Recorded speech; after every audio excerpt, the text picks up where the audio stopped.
don't like sort of sitting up here and talking way to you down there, and I'm certainly not going to read this paper, but I'd like to have it available to me. So if you don't mind, I will probably sit up here, although who knows, I'd probably start wandering around after a while. But maybe I can just start out by giving a bit of an idea of what I mean by meaning and the moral imperative, and how I kind of got to that idea. The subtitle is probably a more illuminating description of what I'm going to try to get at. The subtitle is called "In Search of a Truth Narrative," and this paper basically deals with the whole issue of the transition from modernism to postmodernism, or from modernity to kind of the postmodern world. And it's an attempt to come to terms with the issue that a lot of people of postmodern persuasion insist that there's no longer any room for kind of larger totalistic statements about meaning or about the nature of humanity or the nature of the world. And I'm going to take issue with that in ways that I think are true to some of the claims that postmodern people, or people of postmodern persuasion, postmodernists, claim is the nature of the world we live in today. I'd like to give a couple of sources of what led me to write this paper and struggle with these ideas. And one of them began a couple of years ago. I was asked to write a short controversial statement for a local newsletter in the area of family therapy. And so I entitled it "Narratives and Meta-Narratives." And I argued in that little short presentation that this kind of postmodern claim that the postmodern people insist that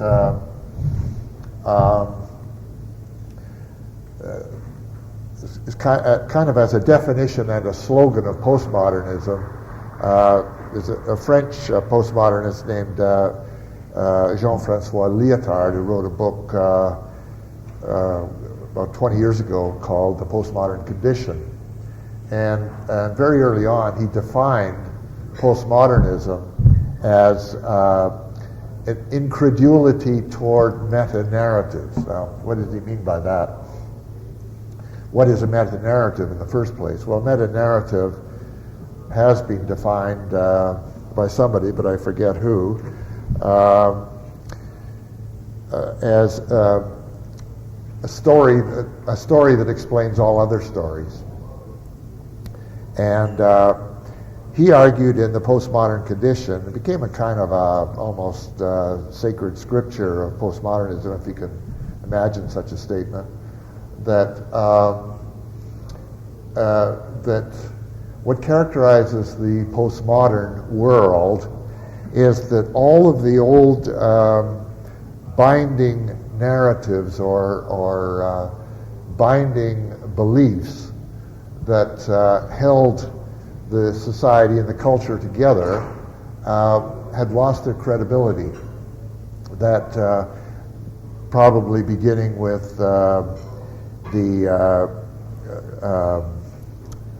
decline of the hold that religion held, and the Christian story or the biblical story held over Western society, which really started, still had a pretty tight hold in the 19th century, but it was waning, and into the 20th century has been a kind of a decline of the hold that the Christian meta-narrative has held over Western society. But that probably since World War II, and at a kind of a exponential pace, the modern belief in the inevitability of progress came rapidly under fire as we began to realize that the world wasn't necessarily getting better all the time, and it wasn't necessarily getting better because of the light that science was bringing. So the story that explains all other stories of Christianity, the biblical story, had come under fire and lost much of its credibility. And the story of that made sense of all other stories of the inevitability of progress was become riddled with holes, and the whole notion of science as having the answer to all of our problems and would lead us to the golden age had been pretty much discredited by the discovery of and use of nuclear weapons, which demonstrated that science could be just as much of an agent of destruction as it could be of our salvation. So the postmodern claim then was that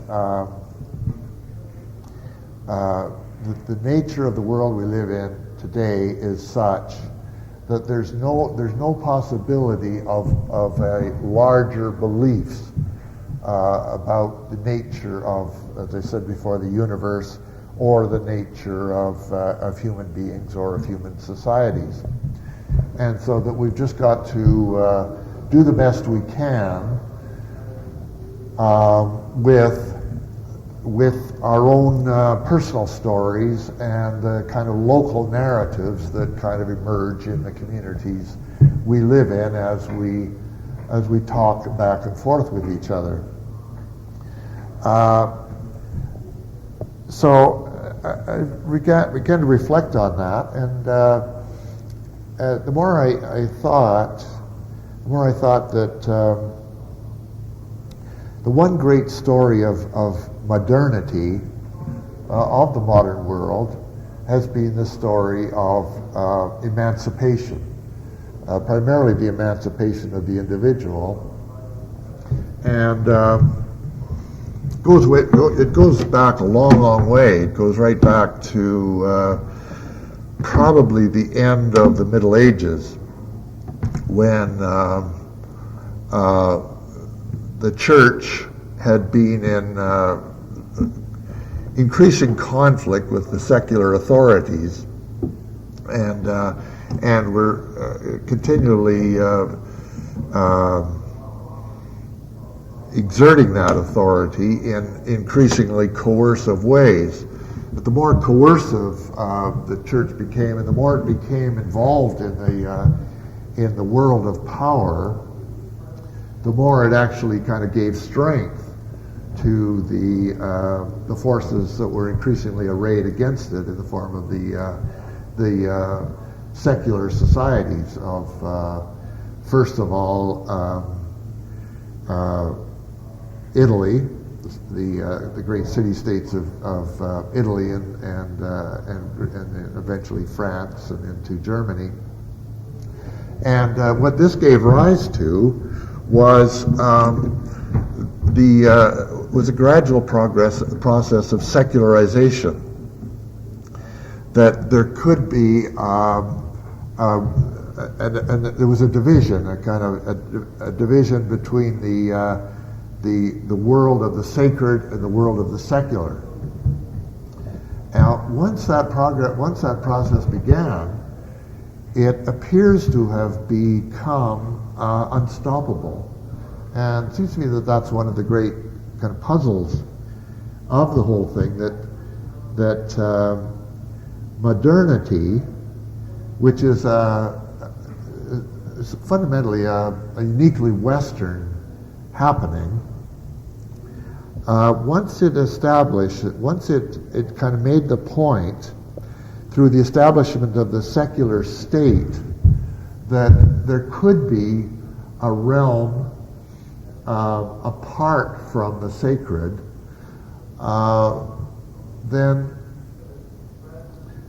a force all of its own got going. And what that involved, however, was that once you had a secular area that looked at the world in a disenchanted way, then it became possible to criticize pretty much everything. Now, the criticism began fairly cautiously. It began by disregarding the church's proscriptions against looking too closely at the natural world. So it started out looking at the heavens and looking critically at the heavens and taking issue with the church's position that came out of Aristotle, basically, or the kind of baptism of Aristotle, that the heavens were a stable realm. That fit into the kind of whole theological sense of the world as stable and eternal and linear. So modernity began by examining the heavens. Then it came a little closer and examined the earth. Then it came a little closer and examined, started looking at other life. And it came a little closer and started looking at human beings. And so what was kind of let loose on the world was a whole process of critical analysis. And so modernity became synonymous with the critical examination of the world. And the critical examination of the world with an effort to changing the world, and an effort to changing the world for the better. Now, another kind of piece of how I got going with this idea of writing this paper was that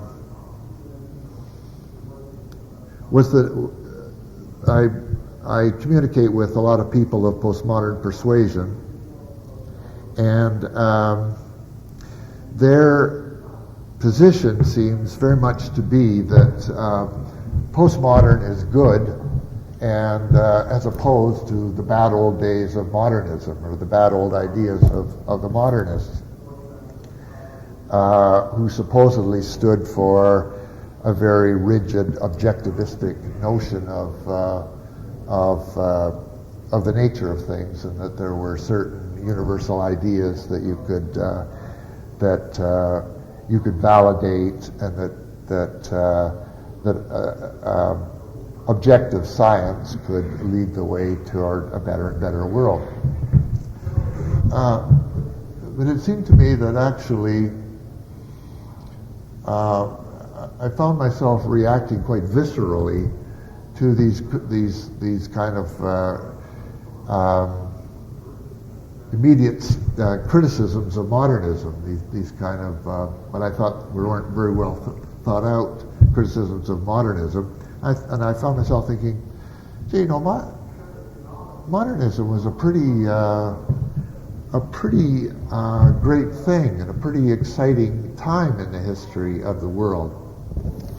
I mean, I guess it was very much a Western idea, no society in history before the emergence of modernity in the Western world had ever proceeded with the idea that it was open season on everything, that every phenomenon, whether it was the heavens or whether it was the way the earth, the natural world, whether it was human nature, whether it was even the soul of humanity, was free from criticism.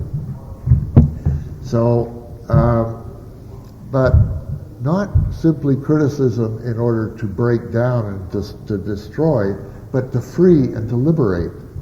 That modernism was about freeing human beings from every religious, social, and cultural constraint against their free expression. That meant we were free to explore, we were free to exercise our curiosity, we were free to exercise our abilities, that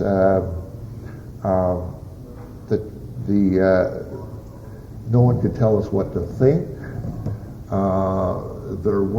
There wasn't a superior hierarchy of people, some of whom had an inherent claim to betterness than anyone else. Everything was up for grabs, and once the individual was freed in that way,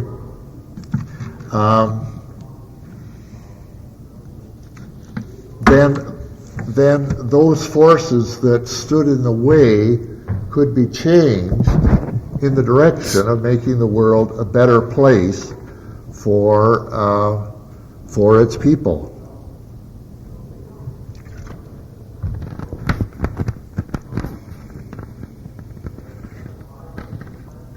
Now, I think what's happened with the transition from the modern to the so-called postmodern has been that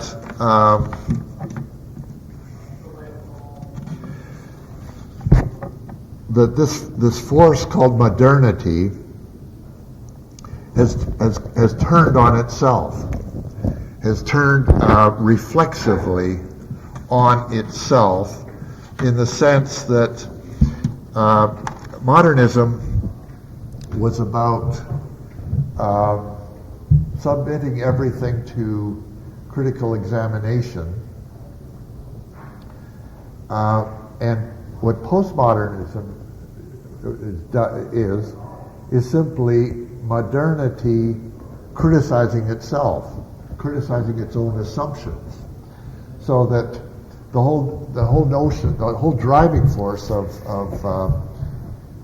modernity was changing the world, criticizing anything that stood in the way of changing the world. And so what developed along with that were, as I said, the meta-narratives of progress, and through scientific objectivization of the world, and objectivization of the self even. But once modernism then began, or modernity began to turn on itself and examine even its own assumptions, even its own story about all other stories, the stories that explain the other stories, then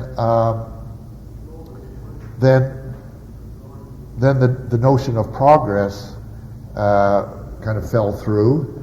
The notion of scientific objectivity fell through, and we found ourselves in a world where there's it seemed there's nothing to believe. And instead of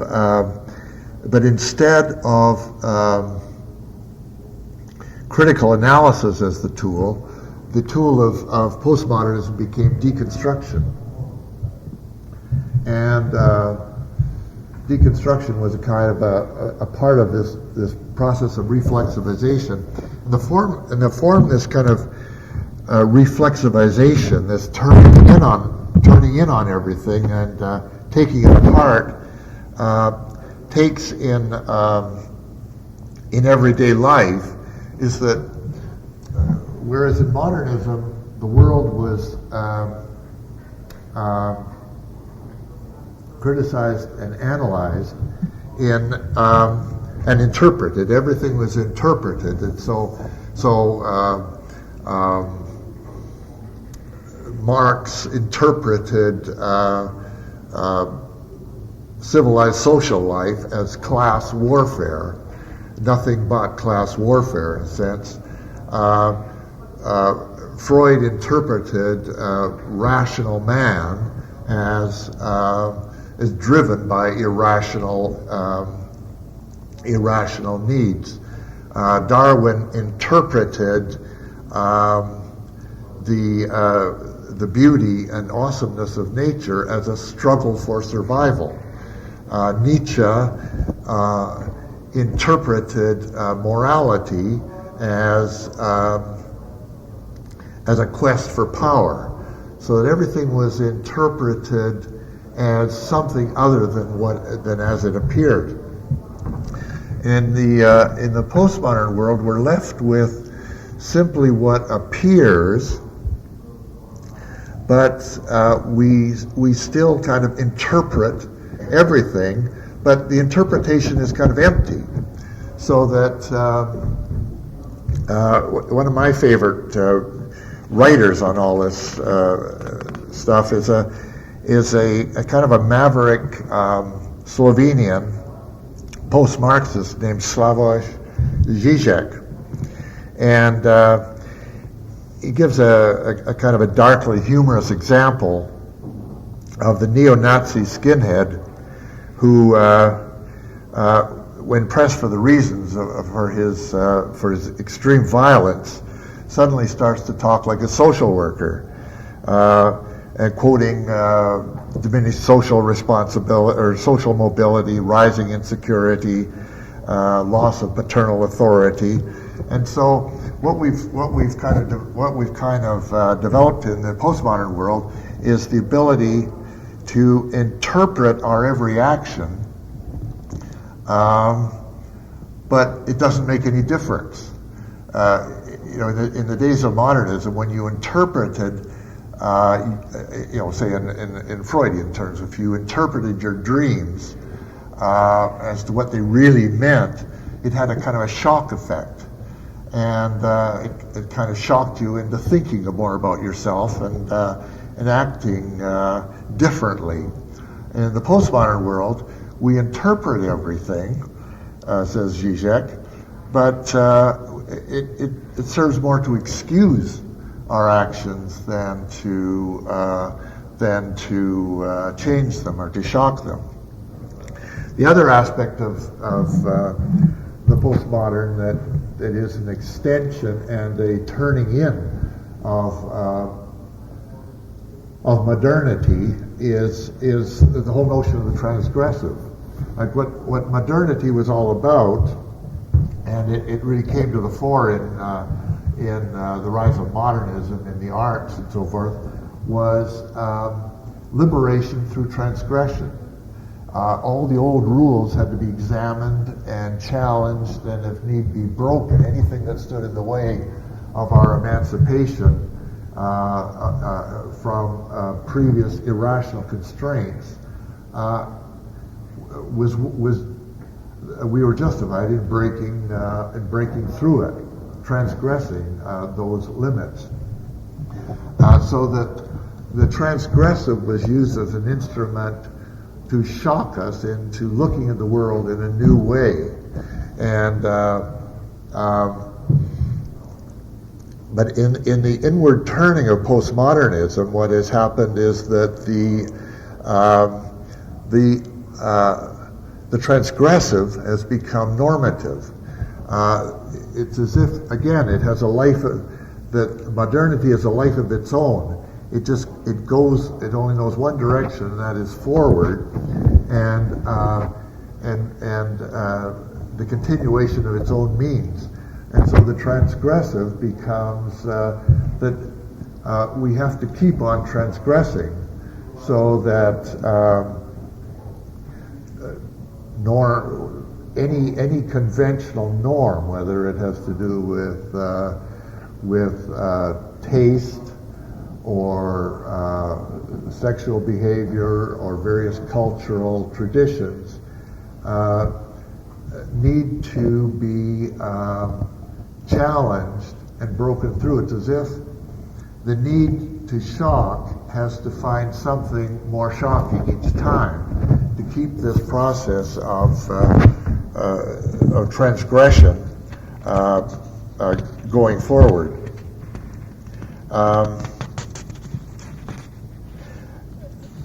Along with that then comes a continual loosening of the whole kind of normative structure of the society, the collapse of the old meta-narratives, the stories that explained everything, and the collapse and the loss in credibility of the kind of religious and cultural norms that came increasingly under attack, has left us kind of in a world where choice is endlessly possible and endlessly made available, but the problem with choice is it makes living quite difficult. The nice thing about having various norms, norms for behavior, norms for regulating our relationships, norms for regulating our sexual behavior, norms for regulating just common courtesies, is that you don't have to think every time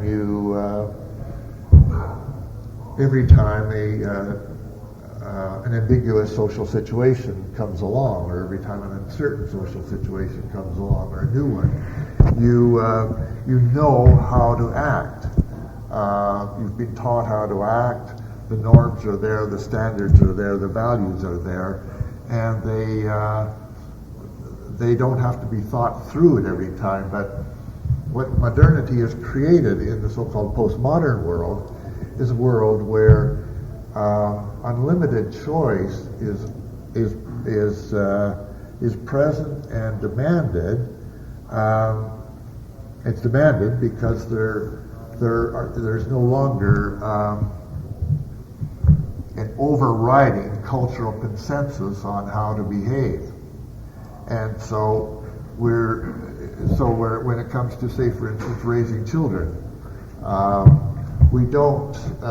parents don't know how to behave, how to raise their children. They have to think about it all the time. They have to read books, they have to consult experts. They don't just do it. Ilka and I had a conversation with my mother, I think a couple of years ago, and we were talking about raising children, being a parent. And she made the interesting comment that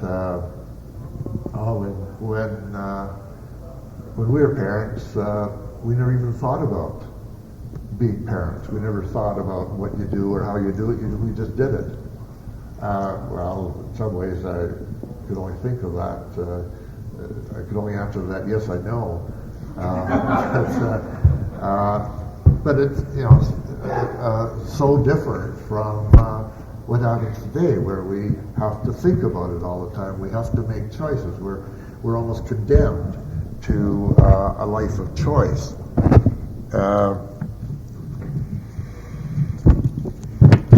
So that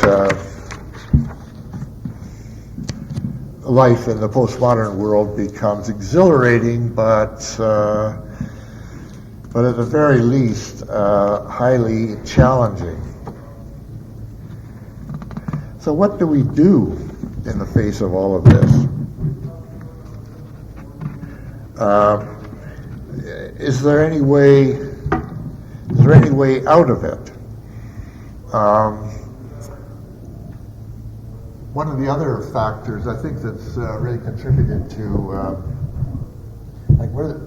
it's interesting that where the ideas of postmodernism came from. They're basically Anglo-American concepts. In most of the great gurus of postmodernism are French intellectuals, but I'm told that with the possible exception of Lyotard and Jean Baudrillard, French intellectuals don't call themselves postmodernists. They don't use the term postmodern. They don't call themselves post-structuralists. If anything, they just simply call themselves moderns or modernists. They don't make this great distinction that we've made in Britain and in North America. But nonetheless, the ideas of a kind of a pulling in, a retrenchment, a pulling back, a giving up, a loss of nerve that in many ways are part of the postmodern scene, came about as a result, I think, of two fundamental factors. One was the great sort of disillusionment that came as the great promises, the great utopian hopes of the 60s gave way. In Europe, particularly the events of May 1968, which I guess were the real high point of the 60s politically in Europe, those hopes collapsed. It was also around that time that the Prague Spring broke out in Czechoslovakia, and there was this great hope that both East and West were united in bringing about a better world. And there were even those who entertained such hopes with regard to the Cultural Revolution in China, also happening around this time, which of course was later realized to have been something of a nightmare all of its own. But those great utopian hopes of the 60s all waned into the 70s, and the disillusionment with Marxism, which had been kind of an ideological meta-narrative for many intellectuals in Europe and even in North America to some extent. Marxism began more and more to seem like it had very little to offer after all, and that and I think this is where a lot of the postmodern ideas about the bad things to do with any kind of ambitious plan to change the world came crashing down. And it was that ambitious plans to change the world create totalitarian nightmares. There's the expression, I think, by the Spanish painter Goya, the dreams of reason produce monsters. And all of the kind of utopian ideals of modernity in many ways came to a head in Marxism, and it produced a totalitarian terror state. When the communist empire imploded in the late 80s, early 90s. That was kind of the finishing touch, and I think at that point, the postmodern became a time of disillusionment, of modest hopes for a moderately, but not greatly, better world. Now, if modernism and modernity were about the liberation of the individual, of the self, you might say, postmodern thought has really focused greatly on the importance of the other, the marginalized other. And this is a product of the whole idea of deconstruction, which was a term invented by Jacques Derrida. And unfortunately, Derrida either writes with great obscurity on purpose or because he can't write any other way, I'm not sure. But the fundamental idea of deconstruction is fairly simple, and it is that there's a fault line running through all of Western thought, and you might even argue human thought, that tends to privilege one side on that fault line and to marginalize the other side. And so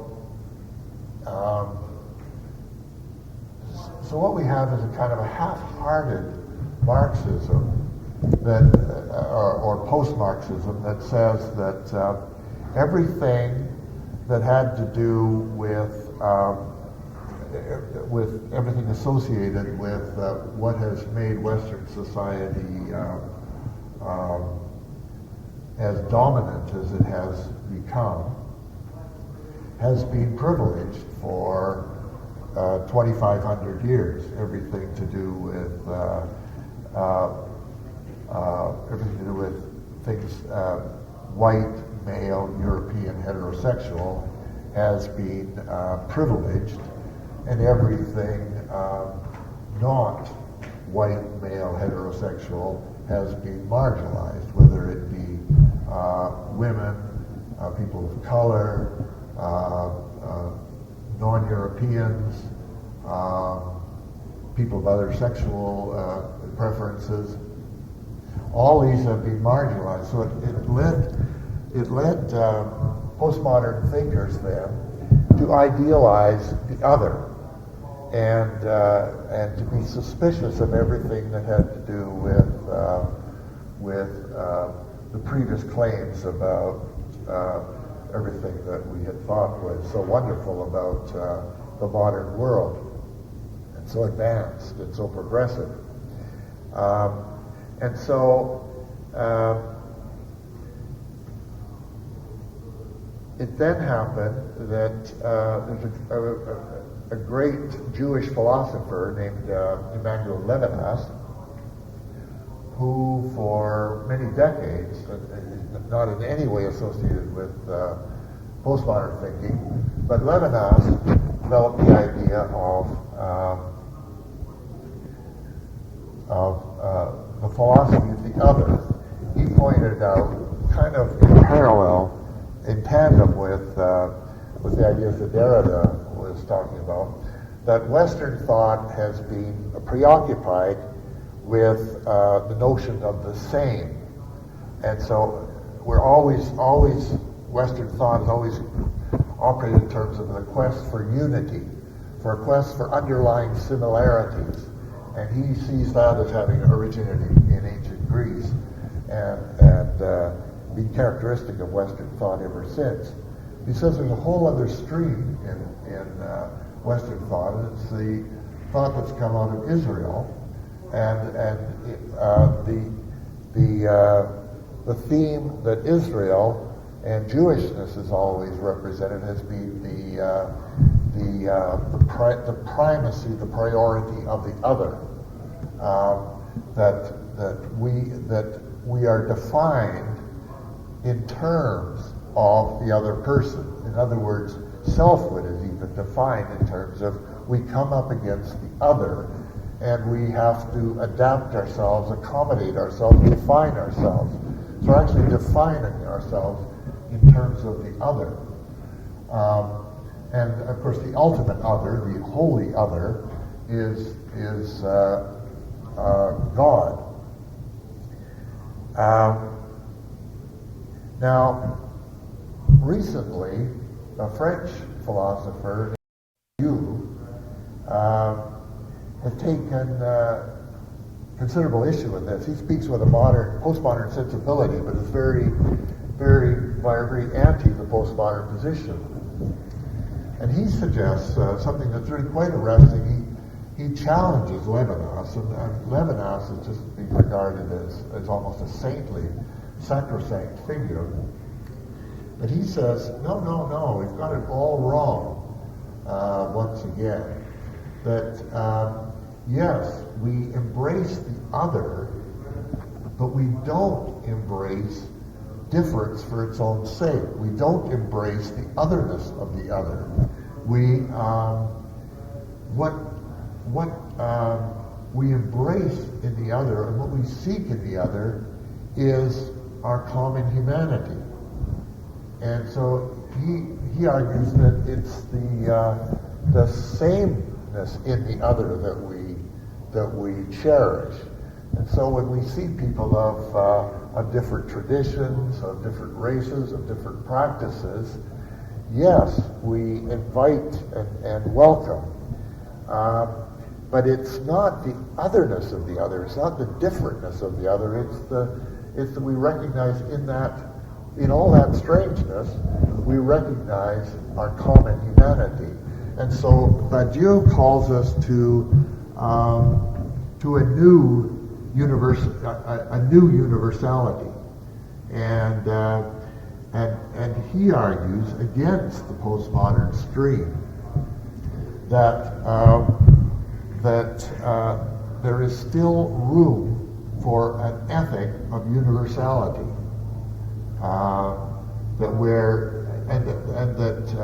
that any morality or any ethical position that isn't universal is not truly an ethical position.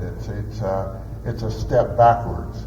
It's a step back into tribalism, essentially, as we're eventually finds out, is that the people that we like are good, and we're not so sure about the rest, except that it's somehow in a weird kind of reversal in the postmodern scene, where it's almost become that the people we like are the people that are other than ourselves, and the people we don't like are the people that are same as ourselves. And I think that's created that kind of thinking has really created a lot of peculiarities in the so-called postmodern world. The other theme that Badiou comes up with, which I think is quite wonderful, he says, yes, indeed, there is no more room for an objective sense of truth and an objective sense of morality. So what? What we do is look out upon the world and allow ourselves to be addressed by a particular problem, a particular challenge, a particular concern, a particular other person, and we commit ourselves to that truth. We commit ourselves to that story. He doesn't call it a story, he calls it an event. I prefer the idea of a truth narrative. He says, where we go from here is that we embrace a universal ethic, and it's a truth ethic in that it's the truth that I embrace, or the truth that we embrace. If we act as a community, that we commit ourselves to this to this story, and we remain utterly faithful to this story or to this person, and that becomes the truth by which we live our lives.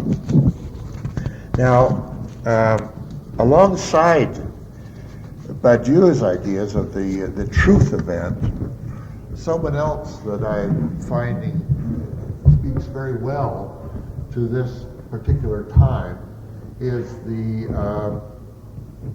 Protestant theologian Stanley Hauerwas. Now, he identifies himself with a postmodern position, and he operates from within a Christian ethic.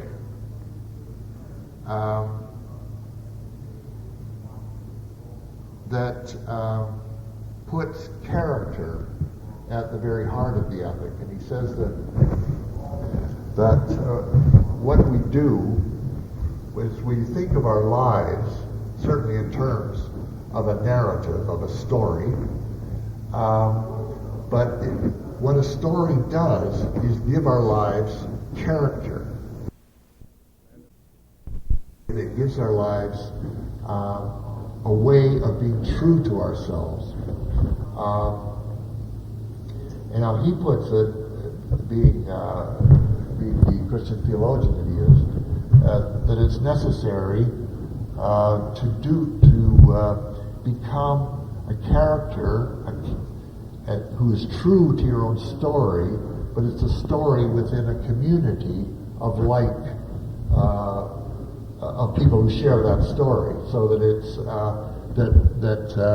the direction narrative goes in a postmodern world, or needs to go in a postmodern world, is toward a sense of shared stories, not toward a sense of my personal story, but it's a story that is shared by others and calls us to be and to act consistently with that story. Now, the other theme I think that's quite hopeful in postmodern times, increasingly, is the idea of the performative. It's the idea that that things aren't measured by what we think. Things aren't measured by our ideas. They're measured by the extent to which the idea and the action are one and the same. And this is why Badiou's idea of the truth event and Hauerwas's idea of one's narrative making oneself into a character who expresses one's integrity in the community in which one of those who share the story that person's a part of, makes narrative into a performative activity. And a performative statement, for instance, is a statement the very stating of which enacts what it states. I promise. When a person says "I promise," that means it's as good as done. It's supposed to be what it means. I now pronounce you man and wife.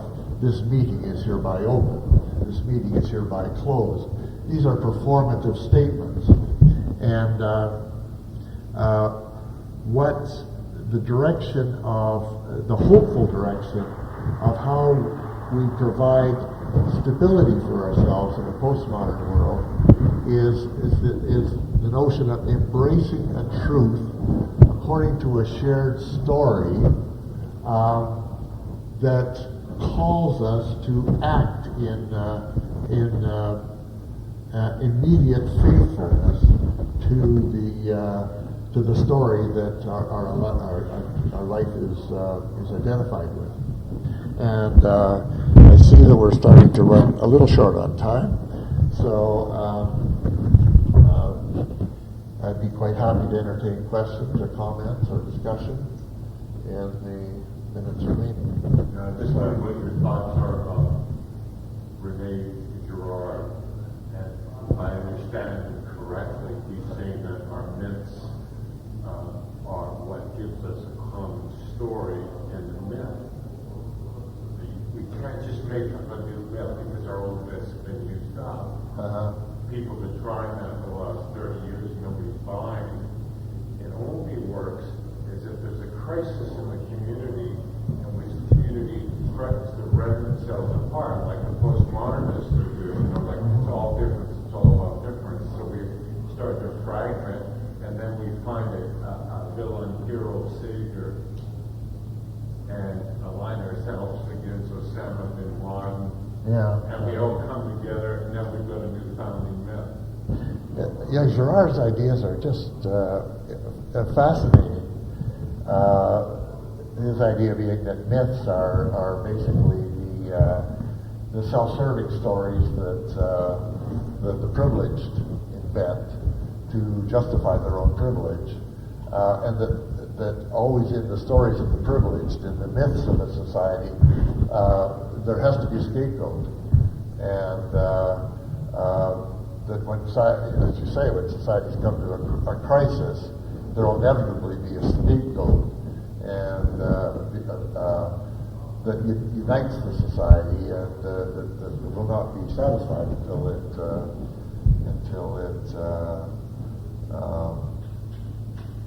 demolished. It's an alternative to what you were saying. I don't know the name of the French intellectual who said, what we embrace in the other is the sameness.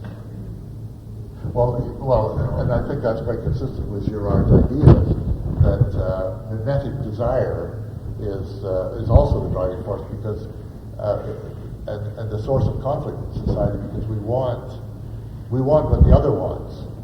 That's how we find out who we are, because we want what the other wants, and that's nice if what we both want is love.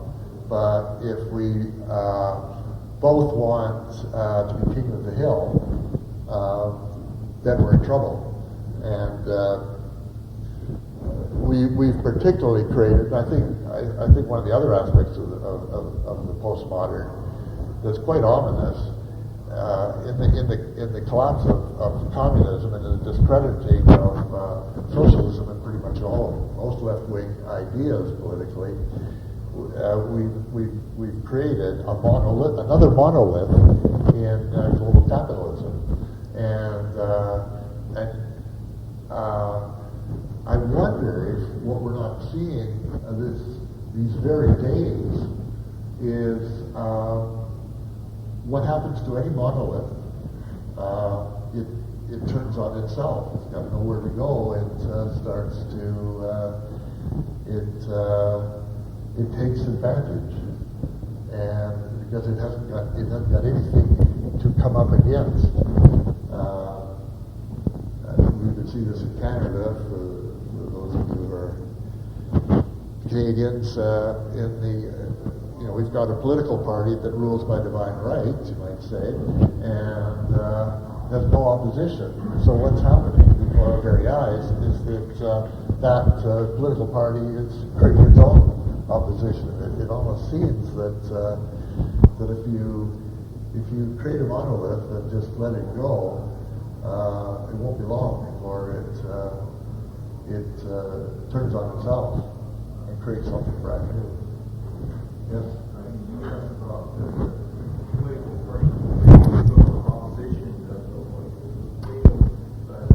we see that any tyrant that doesn't lose the enemy will create another one in charge with the United States. But to ask you, do you know much about the Unitarian faith, about the flower communion in Maine? You mentioned the Israeli philosopher about Greece was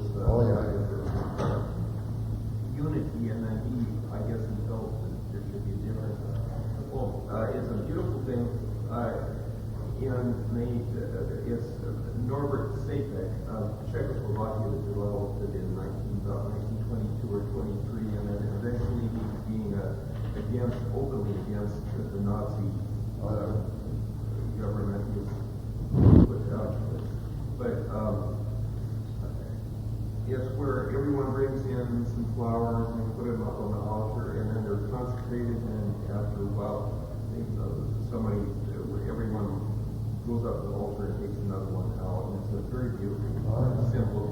How we're the same, but we're the same, but yet we're very different in our own special way. Yeah.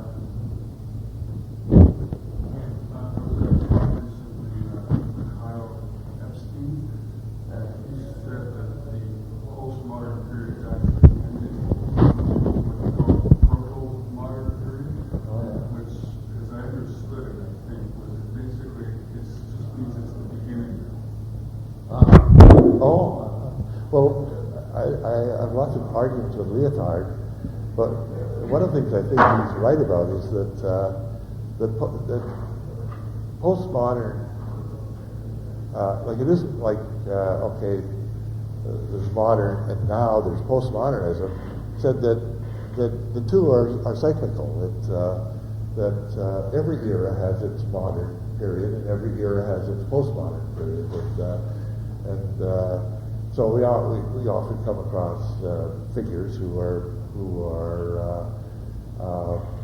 pre-modern before their time, but it's